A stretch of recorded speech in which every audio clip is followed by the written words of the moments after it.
All I'm saying is you never really hear the end of the story about the rappers, R&B singers, certain people, certain status.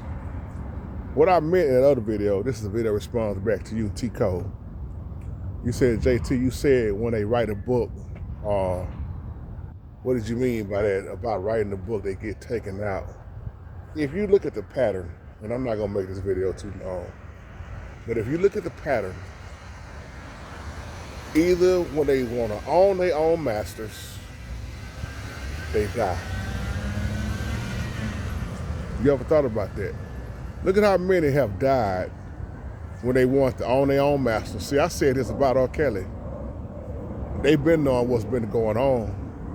The real reason why R. Kelly locked up, come on, y'all. If you look at the pattern, even Ray Charles owning his own masters.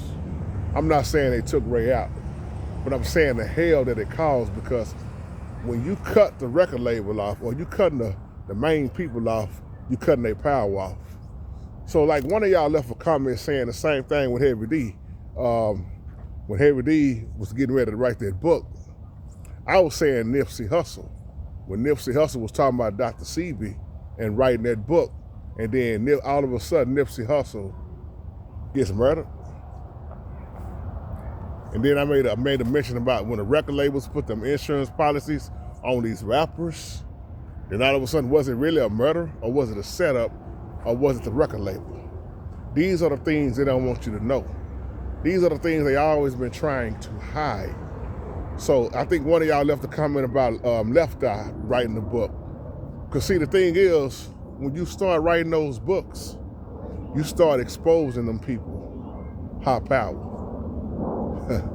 And they don't want that information to get out. Y'all remember what Kareem Stevenson, known as Superhead, when she put out them books, exposing all them celebrities that slept with her and messing up people's reputation? That stuff gets you murdered.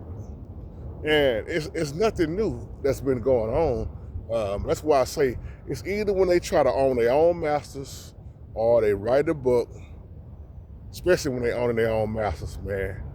It's so much they don't tell you that's being done, but it's really not a secret. Because if you have eyes to see and you woke, you see what time it is. Heavy D was one of my favorites, man. Heavy D, see, Heavy D changed the game in so many ways. What we talking about, around about 1984, 89, early 90? Heavy D was confident in who he was. Heavy D was a man that loved to dance. He made the rap game lovable before it got gangstery. And all the murder and trap music, stuff been out for a long time. But Heavy D was so smooth with his, look who called him, Janet and Michael Jackson. Now you name me a whole lot of rappers, they get a phone call from Mike and Janet because your lyrics fit so smoothly. See, Heavy D wasn't promoting gangster rap. Heavy D was the overweighted lover Heavy D. You see what I'm saying? And the girls, they love me. And he even made your mama like his music. My mama liked my Heavy D music. My daddy was in love with Heavy D music. Heavy D was big and was not ashamed of it. And he was smooth on his feet. So all of a sudden, what they say, he had a heart attack? Is that what really happened? Is that really what happened with Left Eye, what they said happened? Or even Aaliyah. What really happened with Aaliyah? See what I'm saying? We never heard the truth, do we? But some ain't right. That's all I'm saying. When they start writing them books, when they start owning their masters, look at Bill Cosby when he wanted to own stuff. Look at Prince going against the record label. What happens? Stuff that I want you to know. Shalom, family.